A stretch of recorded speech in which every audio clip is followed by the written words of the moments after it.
What if everything you were taught about money is wrong? One man had two fathers. His real dad was highly educated, held a good government job, and was always careful with money, and always broke. His best friend's father never finished 8th grade and became one of the richest men in Hawaii.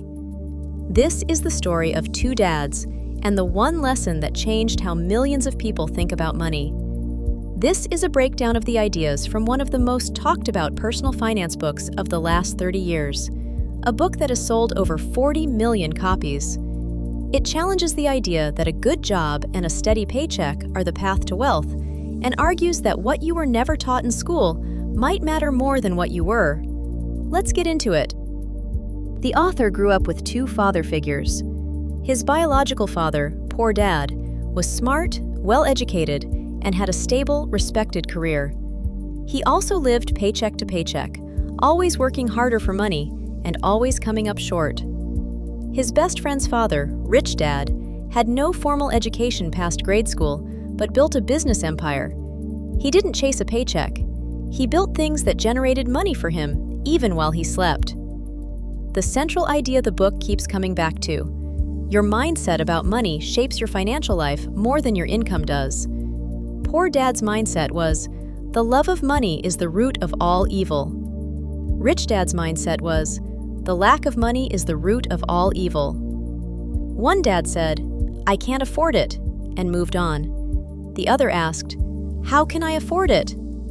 That shift, from a closed statement to an open question, trains your brain to look for solutions rather than stopping at the first obstacle. That's the first and maybe most important mindset difference in the book. Now here's the concept the book argues most people get completely backwards, and it's the most important one in the entire book. An asset puts money into your pocket. A liability takes money out of your pocket.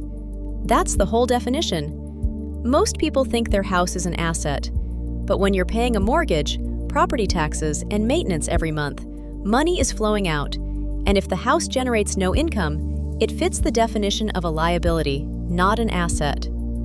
Wealthy people focus on buying or building things that genuinely qualify as assets: rental properties that collect rent, businesses that run without their daily involvement, stocks, bonds, and intellectual property like books, patents, or music that generate income repeatedly over time. The middle class tends to spend rising income on things that feel like rewards: a bigger house, a newer car, the latest gadgets, while expenses grow right alongside the paycheck. The book calls this the rat race, and the way out is to consistently convert income into real assets rather than into more expenses. There's a phrase the book repeats throughout: the rich don't work for money, they make money work for them. From childhood, most people absorb the same script: go to school, get good grades, land a safe job. That script trains you to trade your hours for a paycheck, and when you stop showing up, the income stops too. The book points to a different approach: build or acquire things that generate income on their own schedule. A small business, a rental unit, an investment portfolio, a product you create once and sell many times. The goal is to build income streams that keep running without depending on your daily presence. This doesn't mean walking away from your job tomorrow. The idea is to use your job's income to acquire assets, and to keep doing that until those assets cover your living expenses. That's what the book calls financial freedom, the point where your assets fund your lifestyle and your job becomes optional. The book's sharpest criticism of traditional education is that it prepares people to be good employees, but teaches almost nothing about how money actually works. Accounting, investing, taxes, business structure. Most people graduate without any real exposure to these topics. Financial literacy, as the book defines it, means understanding which things in your life are assets and which are liabilities, understanding how taxes and debt can either work for you or against you, and understanding enough about investing to make informed decisions rather than just saving whatever's left at the end of the month.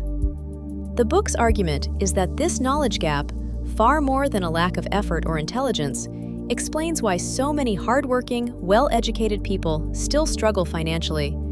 They were simply never taught how the system works. The book also spends serious time on the psychology behind financial decisions. because the math alone rarely explains why people stay stuck. Fear is usually the real obstacle. Fear of losing money, fear of being judged, the reflex of saying, "I can't afford it," and letting that be the end of the conversation. The book argues that building wealth requires confronting those fears directly and developing the habit of asking, "How could I?" rather than stopping at, "I can't." So here's the core of what the book is saying. Start paying attention to what puts money into your pocket versus what takes it out. Use your income to acquire assets rather than accumulate expenses. And replace the habit of saying, "I can't afford it," with the habit of asking how you could. If you found this useful, drop a comment with which idea hit hardest, and subscribe for more book breakdowns like this one.